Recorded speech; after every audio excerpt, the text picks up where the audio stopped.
You are not weak. You are not crazy. You're not undisciplined. But you are undernourished, undereducated, and underprepared. Binging is actually a beautiful thing. That's right, I said it. This is what people don't realize.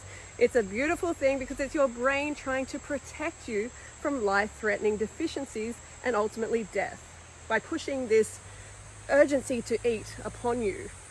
So you must remember that we have a very large requirement for carbohydrates, namely glucose and fructose, the god and the goddess molecules. So if you don't get enough of this sugar, of this carbohydrate into your system, then you are going to binge, along with fiber and water. Very important binge busting trifecta.